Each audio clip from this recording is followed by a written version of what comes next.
Oi, gente! Hoje eu estou aqui para a gente conversar sobre o episódio 8 da segunda temporada de And Just Like That. E logo para começar aqui, né, vamos falar sobre a história da Carrie com o Aidan aqui nesse episódio.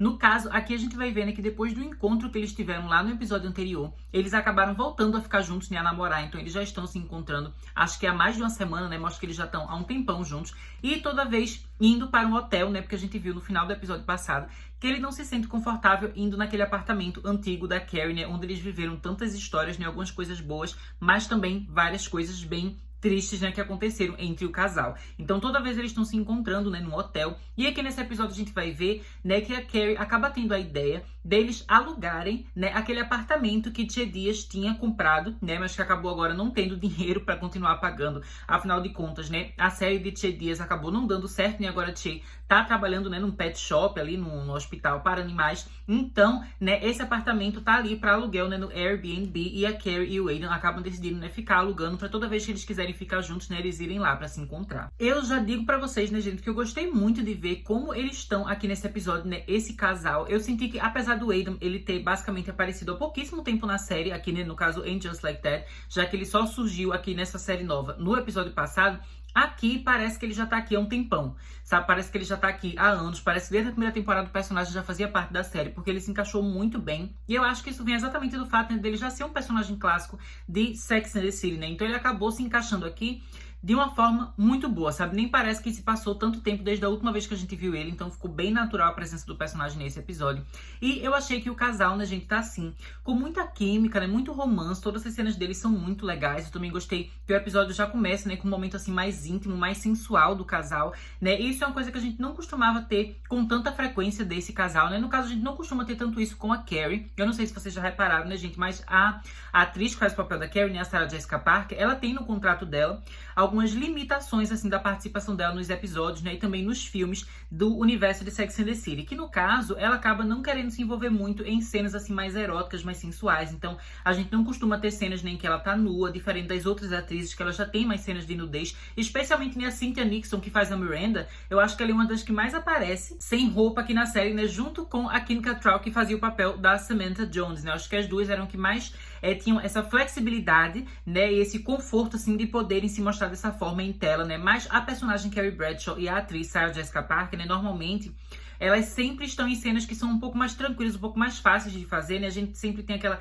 insinuação, aquela ideia de que ela estava tendo relações ali íntimas, mas nem sempre aparece no episódio, né? Então aqui eu já achei que foi uma coisa ousada, né? A gente já começar tendo aquele momento, né, mais íntimo, mais sensual entre ela e o Aidan, que é uma coisa que costuma acontecer, né, raramente desde a série original, né? Então eu gostei que eles abriram essa exceção aqui, porque eu acho que foi algo legal pra gente ver, de fato, assim, em tela, como aquele casal combina, né? E como eles se sentem confortáveis uns com o outro, né? E vendo o corpo um do outro, enfim. Então eu achei que isso foi bem legal, o episódio já ter começado dessa forma, né? E eu também achei que foi interessante a gente ver aqui como a perspectiva, né, e os comportamentos, as decisões e as falas da Carrie estão completamente diferentes, né, da Carrie do passado. A gente sabe que o Aidan, ele tá sendo aqui o românticozinho, fofinho, do jeito que ele sempre foi. Mas a Carrie, às vezes, ela era bem chata com o Aidan, né? Então, quando ele chegou aqui nesse episódio e começou a falar dessa casa que ele tem, né, no interior, assim, e ela começou a ficar interessada pela casa e ficou com vontade de ir visitar esse lugar, eu confesso que eu me choquei. Eu falei, meu Deus, a Carrie tá mudada. E aí ele contou a história, né, da galinha que entrou no quarto do filho dele, que subiu na cama, que ele ajudou a colocar a galinha em cima da cama, enfim. E a Carrie tava rindo e se divertindo com essa história. Eu fiquei, meu Deus, gente, a Carrie da série antiga, ela ia se incomodar com isso aqui, ela ia achar tudo isso, assim, bem chato e bem horrível. A gente já viu um episódio, que inclusive foi citado aqui nesse episódio de Just Like That, né, que a Carrie, ela acaba passando um tempo, né, no campo, junto com o Aidan, e ela odeia, e o Mr. Big também vai pra lá. Então, assim, é toda uma bagunça que acontece naquele episódio, né, é um episódio bem legal da série clássica, né, eu gostei que isso foi relembrado aqui. Mas a questão é que a Carrie, normalmente, ela não combina muito com esses interesses que o Aidan tem. E nesse episódio aqui, todas as ações dela, tudo que ela falava, tudo como ela reagia às coisas que ele dizia, eu senti que ela estava muito mais aberta, né, a essas diferenças que o Aidan tem em relação a ela, né, sendo muito mais receptiva. E, inclusive, eu gostei muito, né, que ela fala assim, que ela quer conhecer os filhos dele, né, que ela quer conhecer essa casa dele, né, lá no interior, enfim, feita uma fazenda, que ela chegou até a pesquisar, né, na internet como seria e tudo mais. Eu achei que a Carrie, assim, ela tá muito mudada, e eu achei que isso foi muito legal, porque o Aidan, ele sempre foi um personagem, assim, muito incrível, muito fofo, fofo e eu sempre gostei da Carrie com ele. Mas eu pensava assim, desde que eu assisti a série original, eu já sabia que eles não iam ser assim um casal endgame, né, que é o casal que fica junto no final, porque toda vez a Carrie era meio chata com ele, ela ficava assim meio que criticando e vendo coisas ruins, sabe? Tem vários momentos da série clássica que a Carrie ela fica com a implicância muito forte em relação ao Aidan, né? Sendo que agora, como ela tá mudada, eu senti muito a vibe assim de que agora que ela aceita mais essas diferenças dele, eu acho que esse casal pode funcionar muito bem, sabe? Eu acho que eles podem, de fato, ficar juntos a longo prazo, viverem juntos, felizes pra sempre, enfim, ter aquele final bem conto de fadas, os dois juntos, né? Eu acho que essa ideia é bem legal. Mas eu confesso pra vocês que teve um momento aqui no episódio que me chocou, e eu não sei se eu gostei tanto assim, né? Que foi o momento que a Carrie, ela tava conversando com a Miranda, e aí ela acaba falando assim, né? Será que ficar com o Mr. Big foi um grande erro? Ela começa a se questionar se não foi a decisão errada, né? Se nesse triângulo amoroso, né, da Carrie, tendo que escolher entre o Big e o Aidan, ela não acabou escolhendo a pessoa errada. E eu achei que isso foi uma coisa muito estranha de se colocar aqui nesse episódio, porque assim, eu gostava do Aidan, mas eu sempre senti na série clássica, né, que a Carrie, ela meio que já tinha escolhido o Mr. Big desde o início, sabe? Desde o primeiro episódio da primeira temporada já fica bem claro que ela escolheu o Mr. Big pra ser o cara dela, né? Então toda vez ela fica persistindo nessa mesma pessoa e voltando com ele. Eles brigaram várias vezes, se separaram várias vezes e voltavam e ficavam juntos, enfim. E assim, a gente tem os filmes também, né? Toda a questão do casamento, que o casamento ele deixa ela no altar e depois eles vão e se reencontram e se casam. Aí tem depois o segundo filme, que ela reencontra o Aidan, ela beija o Aidan e logo depois ela liga pro Mr. Big e fala, não é você que eu escolho, é você que eu quero, enfim, volta pra casa. Né? Então, enfim, apesar de tudo que aconteceu, todos os altos e baixos, eu sempre sentia que no fim ela escolhia o Mr. Big. Né? E inclusive, né, no início de And Just Like That, na primeira temporada, antes do Mr. Big morrer, ela falava, né, que ela nunca tinha sido tão feliz, que eles estavam super bem juntos, que todo dia era incrível, que eles estavam se amando muito, que eles já tinham resolvido todos os problemas que eles tinham, né? Eles passaram a pandemia ali vivendo juntos, né? Sempre todos os dias encarando um ao outro e sem brigar, sem conflito, eles estavam bem, sabe? Eles tinham amadurecido, a relação deles estava num lugar assim muito bom, muito saudável. Então chegar nesse episódio aqui, né, que o Mr. Big já tá morto, e enfim, ela chegar e pensar, nossa, será que foi um erro? Eu achei que foi uma coisa meio pesada, assim, dela pensar, dela perguntar isso, né, pra Miranda, tanto que a própria Miranda não sabe nem o que responder, ela fica assim, não sei nem o que dizer, porque de fato foi uma coisa assim muito estranha da Carrie ter dito. E aí eu fiquei meio em dúvida, né, do que eu senti em relação a essa cena. Porque, por um lado, eu acho que pode ser interessante a gente ver a personagem se questionando isso, porque eu acho que é algo que faz sentido considerando, né, que ela ainda está em luto. É claro, assim, que o luto tem vários estágios, várias fases, ela não tá naquele estágio inicial, ela já superou várias coisas, ela já se fortaleceu. Mas talvez eu ainda acho que tem um sentimento de luto ali, um fato dela ainda tá lidando com o fato de que ele morreu. Então, essa pergunta, né, nossa, será que ele foi o homem certo? Será que foi a escolha certa? Eu entendo que seria interessante se a gente for ver sobre essa perspectiva, né, dela ainda tá um pouco ali sentida da morte dele, da falta dele, e ela ficar se questionando, né? Será que ela vai conseguir ser feliz sem ele? Será que ele foi a coisa errada e agora só que ela vai ser feliz? Será que ela vai conseguir encontrar uma coisa melhor? Enfim, sobre essa perspectiva, né, do luto, da morte dele, ainda ser uma coisa recente, porque faz, sei lá, tipo 1 ano que ele morreu dentro da história, né, da série. Então, eu entenderia sobre essa perspectiva. Mas se de fato ela estiver falando, né, sobre isso, dele não ter sido o cara certo, não sobre uma perspectiva de uma mulher em luto, né, mas como um fato de que realmente, nossa, ele não era o cara certo, ele não era bom o suficiente, ele não me fazia feliz o suficiente, eu acho que isso é um equívoco da série. Porque eu acho que se de fato ele não tivesse sido o cara certo pra ela, especialmente em todas as ocasiões em que eles estavam juntos antes dele morrer, eu acho que a série já deveria ter mostrado isso antes, né? Que os filmes já deveriam ter demonstrado isso antes, sendo que não, né? Tudo que a gente viu da série clássica de Sex and the City e dos filmes de Sex and the City era sempre colocando como se a Carrie e o Mr. Big fossem o casal certo. Então eu fico assim meio em dúvida. Mas, né, considerando que ele morreu, eu acho que ter essa ideia dela ter uma segunda chance no amor, sendo com o Aidan, eu acho que é legal. Eu só achei estranho nela meio que tentar diminuir a importância ali do Mr. Big e a felicidade que o Mr. Big trouxe pra ela, né? Então eu queria saber muito o que é que vocês acharam. Se vocês acham que ela falou isso foi só uma coisa assim de que ela ainda tá com um trauma assim muito recente, né, da morte dele, enfim, então ela falou assim sem pensar, ela tá meio confusa. Ou se vocês acham que de fato isso é real e o Mr. Big nunca foi a escolha certa pra ela e ela sempre deveria ter ficado com o Aidan. Eu quero muito saber a opinião de vocês aí nos comentários. Mas agora, né, vamos seguir para a próxima história, que é a da Miranda, né? Eu vou falar logo da Miranda e da Charlotte assim meio que juntas, que eu acho que as histórias das duas tem certas semelhanças, né? E eu acho que assim como a gente teve o Aidan voltando nesse episódio e parecia que ele já estava nessa série há muito tempo, né? Parecia simplesmente que era só um episódio novo de Sex and the City e não a série nova, né? Just Like That. Eu senti a mesma coisa, né? Acompanhando a história da Miranda e da Charlotte aqui, porque parecia muito, né? Que elas estavam com a narrativa que já vinha acontecido há anos, né? Que a gente já estava acompanhando isso há muito tempo, sendo que não, né? Acabaram sendo coisas novas aqui dentro, né? Do contexto dessa série And Just Like That, que foi as duas, né, no ambiente de trabalho. A Miranda, no caso, ela acabou percebendo, assim, que ela se arrependeu de certas decisões que ela tomou no final da primeira temporada de And Just Like That, né, especialmente aquela coisa dela não ter escolhido fazer aquele estágio que ela teve a oportunidade de fazer. Então aqui a gente vai ver ela meio que voltando atrás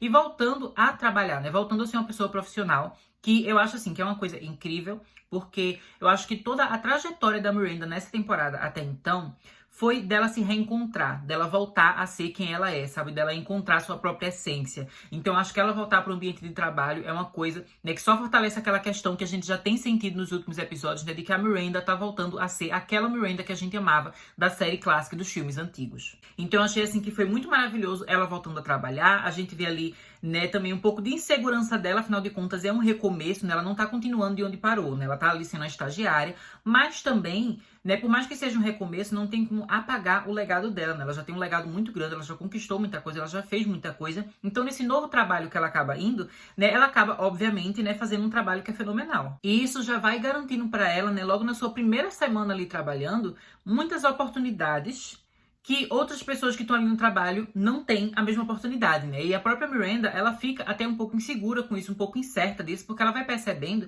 né, que suas colegas de trabalho ali estão um pouco incomodadas, né? A gente tem duas personagens ali que são mais jovens, né, que elas falam ali com o meu estágio, que elas trabalham, enfim, então elas estão se sentindo meio estagnadas naquilo que elas estão fazendo ali. E a Miranda, de repente, chega e já começa a ter um bando de oportunidade, fazer várias coisas importantes dentro do trabalho, que as meninas começam a ficar, assim, com um pouquinho de inveja e um pouco de raiva da Miranda também. E a Miranda, ela fica realmente, assim, se sentindo insegura com isso, que ela fala, meu Deus, como é que eu posso aqui eu chegar, né, essas pessoas não me conhecem, logo na minha primeira semana eu vou tirando oportunidades que elas queriam.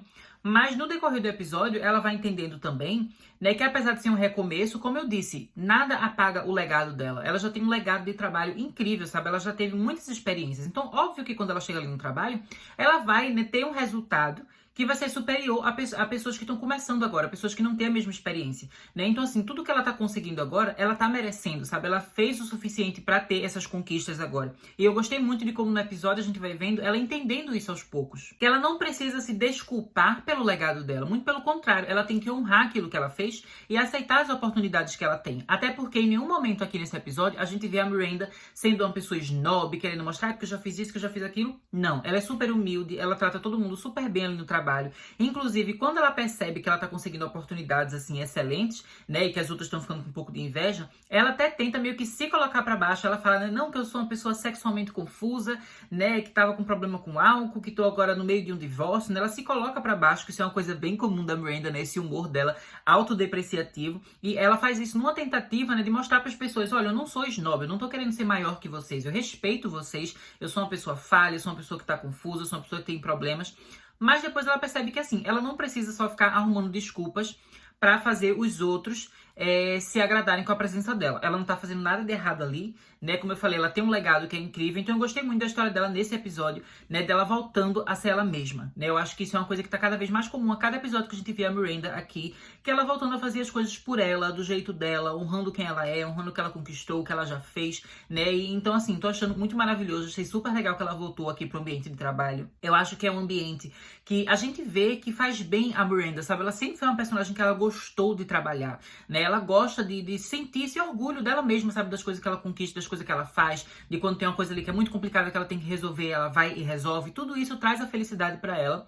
Então, eu achei muito legal ver isso aqui no episódio. E é tão bom, gente. É muito, muito bom. Finalmente ver ela numa história que não tá relacionada a Che Dias, né? Eu tô amando muito, muito essa nova fase da Miranda. E a Charlotte também tá numa fase incrível aqui, né? A gente voltando a trabalhar. Eu achei legal, né? Que no início do episódio a gente vê ela juntando ali, né? A família toda. Então ela junta o Harry, Rock, Lily, vai falar com todo mundo sobre a questão de que ela vai aceitar esse emprego, que ela vai trabalhar, que ela não vai estar o tempo todo em casa, né? Que o pessoal vai ter que ter suas próprias responsabilidades ali, cada um vai ter que fazer as coisas por si. E eu confesso, né? Que essa cena pra mim ela foi muito legal, especialmente, né? Porque, assim, meio meio que foi algo que rolou recentemente na minha família, né? No caso, eu não estou mais com a minha família, né, morando no Brasil agora, mas antes de eu vir pra cá pro Canadá, teve toda a situação, né, de que a minha mãe, por exemplo, ela voltou a estudar, né, ela voltou a fazer faculdade e agora ela tá fazendo estágio, ela tá trabalhando. E foi uma coisa que a gente tem essa conversa, né, porque é uma dinâmica familiar que muda completamente, né, quando você tem o papel ali da mãe que tava cuidando da casa, que tava cuidando dos filhos, e depois ela volta a focar nela mesma, né, para ter os seus próprios estudos, seu próprio trabalho, enfim. Então é uma mudança que é interessante. Eu achei que isso foi uma coisa assim muito legal. Eu me senti muito feliz quando eu vi a minha mãe voltando a estudar e trabalhar, enfim, sabe? Eu fiquei assim com orgulho da minha mãe de verdade. Da mesma forma, aqui dentro da série de Sex and the City, eu fico com muita admiração e orgulho da personagem Charlotte. Eu achei que foi muito legal ela fazer isso.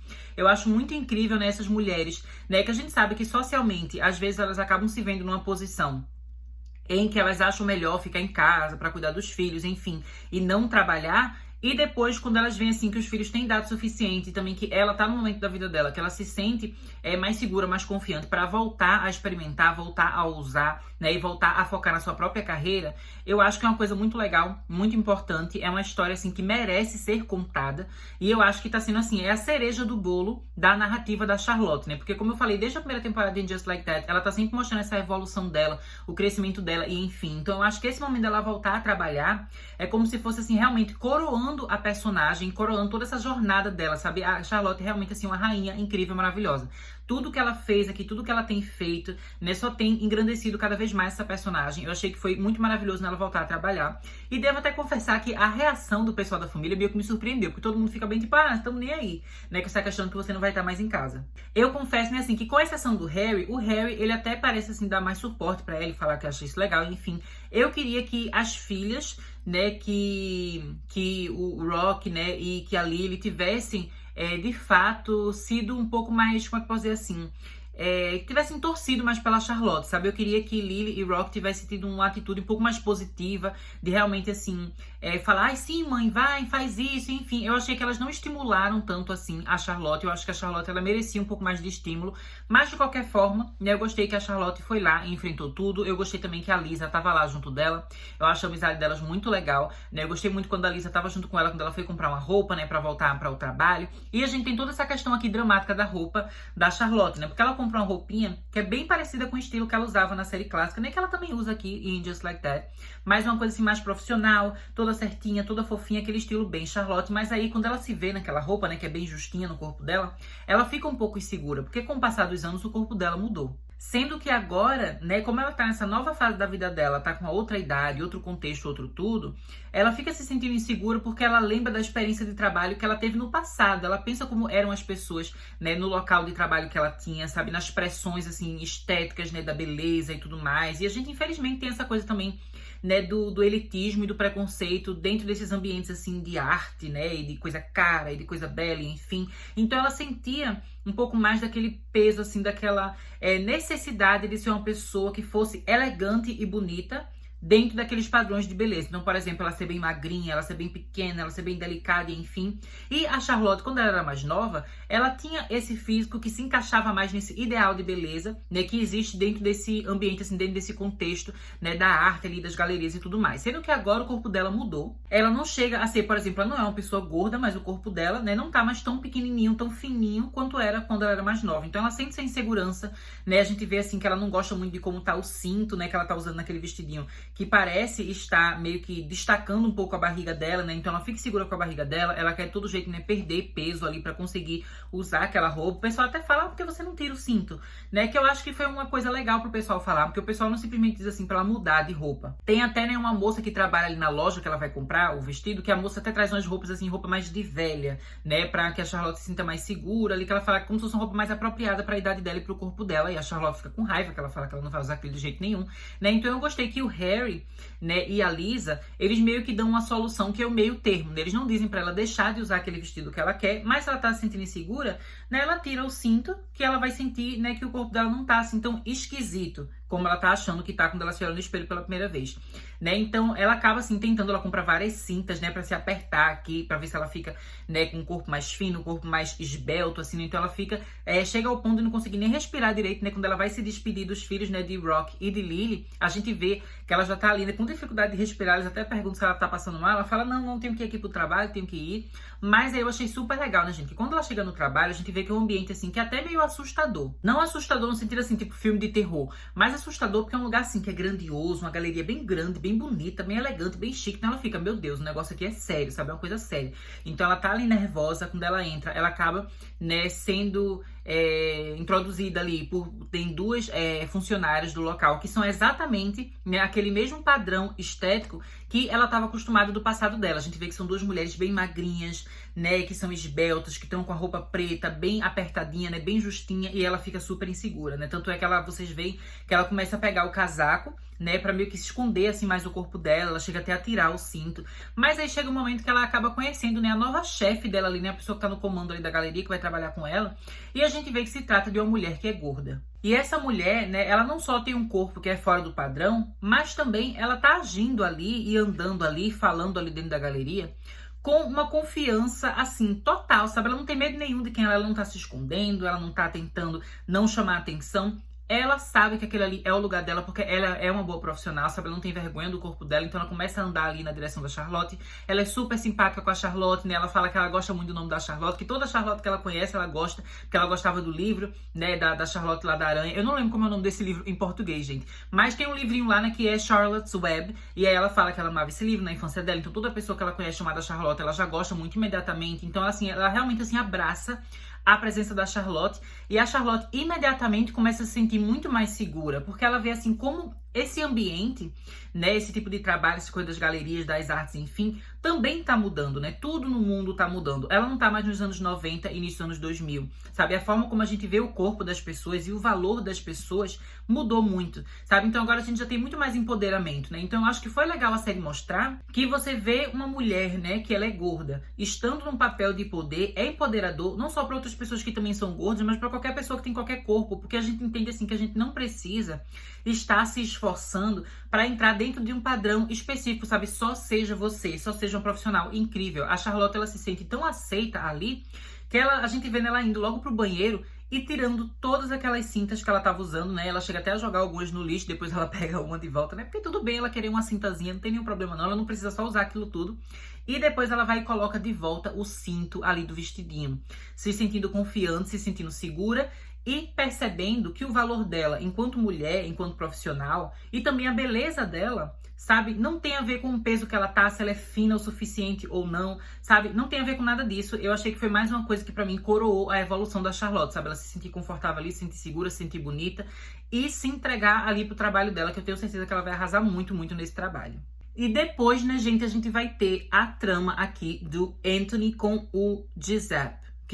Enfim, não sei falar o nome dele, gente. O francês começou a trabalhar ali com ele na coisa do pão e tudo mais, né? Pra ser o modelo ali e ajudante, né? Que vai vender, ajudar a vender ali as coisas, comidas e fazer as entregas também, né? Então a gente vê ali que eles estão trabalhando, né? E tá tudo assim dando certo no trabalho. Inclusive tem gente que tá querendo comprar o tempo todo, né? O pão só pra poder ver, né? O cara indo lá entregar porque acha ele bonito.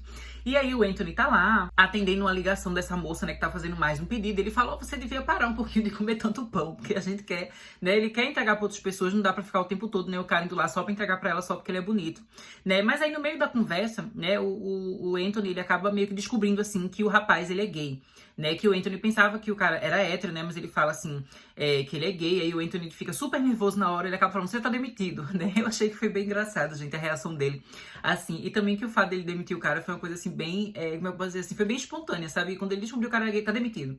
Porque o que acontece? Todos os homens que ele contrata ali pra fazer parte daquele trabalho dele são homens héteros, porque ele fala que isso ajuda ele a meio que estabelecer um certo limite, né, do interesse profissional, interesse romântico, sexual, enfim, que ele poderia ter por qualquer um daqueles rapazes, né, porque ele entende, assim, ele cria meio que um muro. Só que a partir do momento que ele descobre, né, que o francês lá, ele é gay, ele parece que é como se abrisse nele, assim, possibilidade, uma oportunidade de que ele poderia ficar com aquele cara, né? Então ele fala assim, não, eu fico inseguro, né? Ele não quer ficar com um cara bonitão daquele assim junto dele, sabendo que existe uma possibilidade de que eles poderiam ficar juntos de alguma forma, né? Afinal de contas, aquele cara gosta de homens também, diferente dos outros homens que trabalhavam com ele, né? Que não tinham relações com outros homens, né? Então ele fica super nervoso, ele quer, né, demitir o francês fica falando, não, assim, por que você quer me demitir? Isso não faz nenhum sentido. E eu amo que a explicação que ele dá, assim, é bem lógica, né? Você vê que ele tá bem nervoso ali falando, ele fala, não, porque ontem você chegou alguns minutos atrasados, hoje você chegou 2 minutos mais cedo, então assim, não tô gostando disso não, quero demitir você. Mas aí eu achei legal, né, que o francês, eu vou chamar ele de francês, gente, porque eu tô com medo de falar o nome dele, que eu tenho certeza que eu tô pronunciando errado. O francês, ele acaba depois, ele volta pro trabalho, né, no outro dia, e ele fala assim, né, eu não vou aceitar que você me demita, né, você não me demitiu, né, o Anthony até manda uma mensagem pra ele dizendo, ó, você tá demitido, não quero que você venha pra cá. Mas aí o rapaz vai, né? E aí o rapaz acaba explicando, né, que ele é gay sim, que ele tem interesse no Anthony, né, eles acabam se beijando. E aí ele fala, né, eu me demito, né, pra não ter mais o conflito ali pro Anthony não ficar se sentindo mal com essa coisa, né, de não conseguir estabelecer os limites entre, né, relação pessoal e relação profissional. Mas eu devo dizer pra vocês, gente, que eu achei essa história, assim, bem interessante. Eu achei que esses personagens, eles têm química. Eu achei que a cena que eles estão juntos, eles têm química, né? Tem um momento que eles estão fazendo ali o pão juntos, né? Então a gente vê que tem um climinha entre eles. Eu achei que eles combinam em cena, né? Eu achei que eles têm uma relação, assim, os diálogos entre eles são legais, são divertidos. Então os atores têm química, né, em cena. Então eu achei que isso foi legal. E eu também devo confessar, quando eu vi o episódio anterior, eu até fiquei me questionando se eles não iriam se tornar um casal, porque eu senti um pouco dessa vibe. Inclusive, eu fiquei até com raiva quando eu vi esse episódio e, de fato, começou a ter um clima entre eles, que eu falei, nossa, eu devia ter falado isso no vídeo anterior, porque eu senti na minha cabeça, mas eu fiquei em dúvida, se será que vão dar agora, né, um novo par romântico para o Anthony? E eu acho, né, que faz todo sentido eles darem um novo par romântico para o Anthony, especialmente porque o Stanford não tá mais aqui fazendo parte da série, afinal de contas, né, a gente sabe que o ator, né, infelizmente, ele faleceu, então ele, inclusive, ia aparecer mais na série de And Just Like That, né, ele ia ter mais cenas na primeira temporada, mas ele acabou falecendo antes da primeira temporada sequer ter as suas gravações finalizadas, né, concluídas. Então o personagem, ele acabou meio que sendo tirado da história da série de uma forma precipitada, até meio assim, que sem ter uma conclusão tão digna, tão legal, né, o personagem meio que só se mudou, se não me engano foi pro Japão que o personagem foi. E nisso, né, o casal Anthony e Stanford meio que acabou sendo abandonado, assim, pela história. Óbvio que não por culpa, né, dos roteiristas, enfim, foi uma coisa inesperada que aconteceu na vida real, né, o ator faleceu, mas dentro da história a gente sentiu, né, uma falta, assim, de algo para o Anthony, né, o Anthony, ele estava sempre ali participando como amigo da Charlotte, né, sendo um personagem engraçado, que tinha suas tiradas sarcásticas, mas eu acho que ele é um personagem que ele merece ter sua própria história, sua própria trama de amor. Especialmente, né, gente, porque quando eu tava vendo esses dois juntos, eu fiquei pensando assim, que inegavelmente Sex and the City, né, toda essa franquia, juntando, né, And Just Like That e a série clássica e os filmes, a gente sabe que dentro do seu público de fãs tem, obviamente, muitas mulheres, mas também tem muitos homens gays que gostam de Sex and the City e And Just Like That, né, que apoiam essas obras, que amam os personagens, que foram ver os filmes e tudo mais. E eu acho, né, que considerando esse fato, né, de que tem muitos gays que gostam dessa franquia e que também que o próprio cara que faz a série, né, que é o produtor executivo e roteirista e dirige vários episódios também, ele é um homem gay, eu fiquei pensando, de fato, existe uma falta de relacionamentos gays dentro dessa série, da gente ter um casal gay. Porque o próprio Anthony e Stanford, eu não sei se vocês vão concordar comigo, mas foi um casal que, na minha opinião, eles nunca tiveram muito desenvolvimento, sabe? Especialmente, assim, da questão romântica deles. Porque eles eram personagens que eles apareciam como amigos das protagonistas, né? Então, o Anthony, ele era amigo da Charlotte e, né, o Stanford, ele era amigo da Carrie. E eles sempre apareciam nessa perspectiva de serem amigos e os dois se odiavam. E essa questão deles terem virado um casal foi algo que aconteceu entre o primeiro e o segundo filme, que foi bem rapidinho, né? No primeiro filme a gente só vê uma cena, né, que tem uma montagem assim, mostrando como tá passando, todos os personagens estão passando seu ano novo, e a gente vê que o Anthony e o Stanford, eles estão na mesma festa, e eles acabam se beijando ali na festa de ano novo. E depois, quando começa o segundo filme, já é o casamento deles. Mas a gente não viu, de fato, eles se apaixonando, eles terem a interação, né, eles indo, né, ter um encontro e ter aquela coisa romântica aos poucos. A gente não viu, simplesmente o casal só aconteceu. E eu acho que pelo fato, né, de como eu falei, existir um público gay que é fiel a Sex and the City, que gosta da história, que gosta dos casais, gosta dos romances e tudo mais, eu acho que a gente ter um romance gay sendo trabalhado aqui dentro da série é uma coisa muito legal, né? Então, eu achei que esse casal, ele tem potencial para ser uma coisa bem interessante, né? Como eu falei, eu acho que os atores têm química. E eu também gostei da questão, né, de que vai abordar a diferença da idade. Porque a gente vê que o francês, ele é bem mais novinho, né, do que o Anthony. E eu achei que esse é um casal, né, que a forma como eles são, né, de idades diferentes é muito interessante. Por quê? Porque quando a gente vai falar de casais que têm idades diferentes, às vezes, né, o casal, assim, a atração inicial que um tem pelo outro acaba tendo meio que um teor meio predatório. Não seria, obviamente, não estou dizendo assim que seria um caso de pedofilia, até porque ambos aqui são adultos, então não é isso que eu estou dizendo.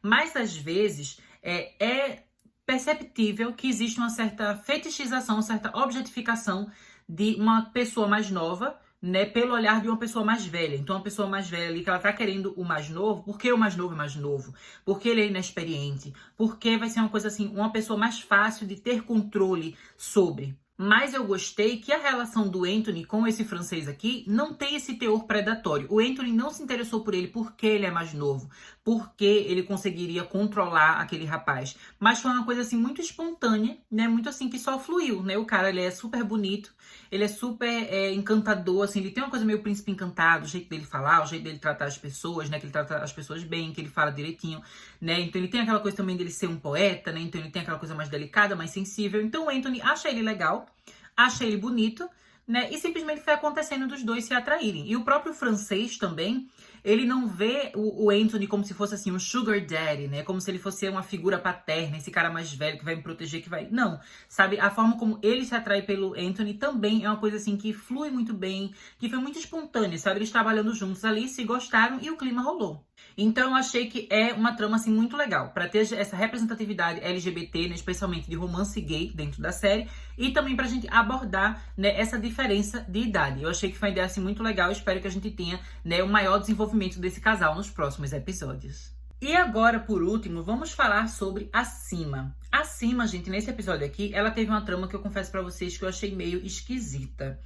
Né? Eu fiquei meio em dúvida se eu tô de acordo com a personagem ou se eu estou julgando a personagem pelo que ela fez e o que ela falou aqui nesse episódio. Porque, basicamente, o que acontece aqui é que a gente vai ver que a Sima, ela fica meio insegura e até também com um pouco de inveja quando ela vê, assim, a Carrie com o Aidan. Né? Então, ela, logo no início do episódio, eu tava achando bem estranha as reações da Sima. Né, como ela tava parecendo meio desinteressada, que ela não tava muito querendo saber daquela conversa ali, quando a Carrie tava começando a explicar, a contar, né, dela e do Aidan, deles ficando juntos, deles saindo, que ela ia encontrar ele nessa casa que ele tem, né, no campo meio que uma fazenda lá, enfim. E a Sima, ela tava sendo um pouco fria na forma como ela tava reagindo com tudo aquilo que tava sendo dito. Eu já comecei a achar isso estranho. E no decorrer do episódio, a gente vai ver ela no trabalho, né, ela ocupada fazendo outras coisas, ela meio que ignorando a ligação da Carrie, né, a mensagem da Carrie, no caso, né, que a Carrie fala assim, que eu queria sair com você, né, a gente queria sair com você, eu e o Aidan, né, pra você conhecer ele, pra você ir com a gente num jantar.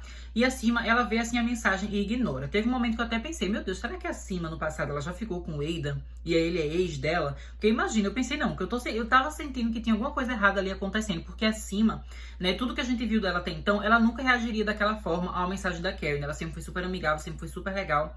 Então eu senti que tinha alguma coisa estranha acontecendo ali. Mas aí finalmente chega aquela cena, né, que as duas estão no salão de beleza, elas estão lado a lado, mas uma não percebe que é a outra, né? Até que a Carrie fala alguma coisa e a Sima reconhece a voz, ela vê que é a Carrie e ela tenta meio que fugir, né? Ela tenta ir embora.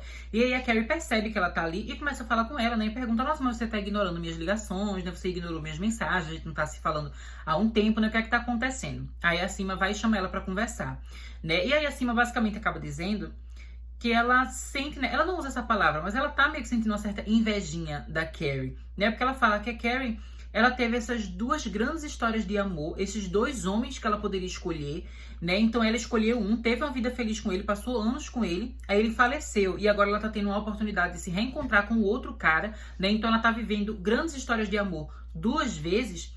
E a Sima não teve essa experiência nenhuma vez, porque todos os romances que ela tem acabam durando pouco, ou sendo uma coisa assim que não vai pra frente, né? E é uma questão que a gente sabe que é bem delicada pra personagem desde a primeira temporada, né? E no início da segunda temporada de Just Like That, ela tava saindo com um cara, né? A gente até pensou, nossa, será que agora finalmente vem aí a grande história de amor dela? Mas aí as coisas acabaram não dando certo. E a gente fica naquela dúvida, né? O que é que essa personagem pode fazer pra finalmente ter essa história de amor dela? Eu quero ver a Sima se sentindo amada, né? E a gente vê que ela tá tentando, mas o que é que falta pra ela conseguir conquistar isso? Não sabemos, mas a questão é que a personagem, ela tá ficando cansada.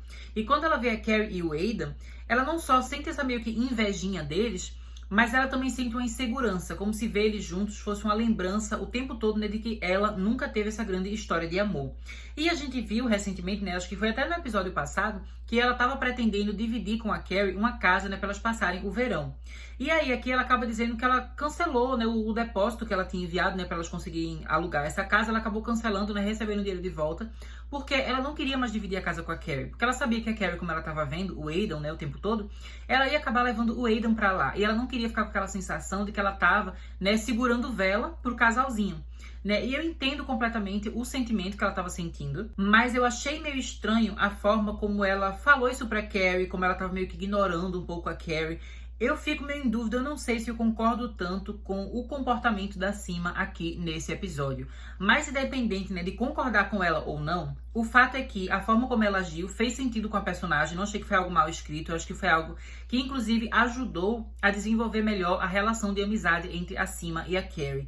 Porque eu lembro, né, gente, que na série original de Sex and the City, a gente tinha vários momentos em que as personagens brigavam, né? Já teve, assim, problema, né? Conflito da Carrie com a Charlotte, da Carrie com a Miranda várias vezes, da Carrie com a Samantha Jones, né? Então eu sentia que essa questão das brigas que a gente tinha na série clássica normalmente ajudava a fortalecer essas amizades. Porque quando você tem um conflito desse tipo, quando a amizade ela não é verdadeira, quando você não se importa de verdade com aquela pessoa, é muito fácil simplesmente cada um ir para o lado e a amizade acabar e tudo ter um fim definitivo.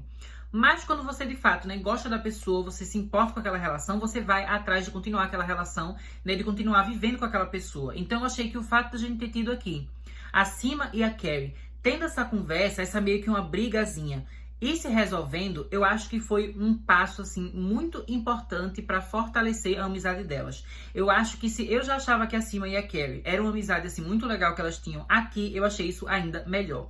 E, inclusive, gente, eu tô sentindo, né, que a vinda da Samantha Jones tá cada vez mais próxima. Não só porque a gente tá chegando, né, no final dessa temporada, a gente só tem agora mais 3 episódios, né, se eu não me engano, mas também porque eu senti que a conversa que a Sima e a Carrie têm aqui nesse episódio, pra mim, meio que já traz alguns indícios da questão da Samantha. E eu digo isso por quê? Porque tem um momento que a Sima, ela fala aqui que ela precisa de um tempo, ela precisa de um espaço, né? Ela precisa dar um tempo, assim, da Carrie. E a Carrie fala, não, eu não quero que você dê um tempo de mim.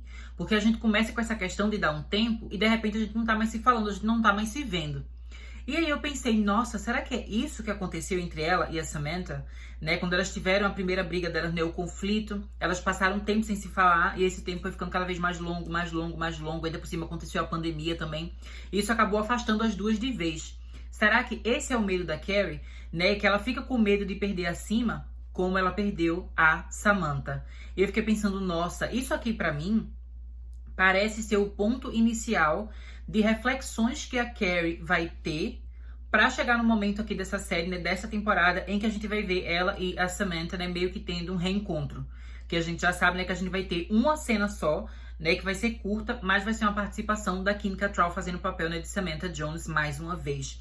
E eu achei isso, assim, bem interessante, né? Eu achei que foi uma trama legal de ser mostrada nesse episódio. Como eu falei, eu não sei muito bem se eu concordo com a Sima ou não, mas o fato é que ter elas duas, né, tendo meio que essa discussão, foi uma coisa importante. E no fim, a Sima, ela acaba, né, escolhendo continuar amiga da Carrie, escolhendo continuar indo fazer as coisas pela Carrie, né, e meio que tentando engolir, assim, a sua inveja e a sua insegurança pra celebrar a sua amiga e o relacionamento incrível que a sua amiga tá tendo, né. Então achei muito legal que no final ali tá tendo um jantar, que o Aidan tá se encontrando, né, com todas as meninas, e aí a Sima acaba indo lá também pra ficar com todo mundo. Achei que foi super legal, né, ter todo mundo junto. Mas então, né, gente, é isso que eu tinha pra falar sobre o 8º episódio, né, dessa segunda temporada de And Just Like That. E, meu Deus, gente, só falta mais 3 episódios pra acabar, né? O inscrito, né, Eduardo Oliveira, ele chegou a colocar aqui nos comentários, né, que a gente só tem, né, serão 11 episódios no total dessa segunda temporada. Então, como esse aqui já é o 8º, agora a gente só tem o episódio 9, 10 e 11, só mais 3, né? E vai ser muito incrível, gente. 3 episódios, presença da Samantha, vai ser, assim, muito maravilhoso, né? Então, só queria agradecer a vocês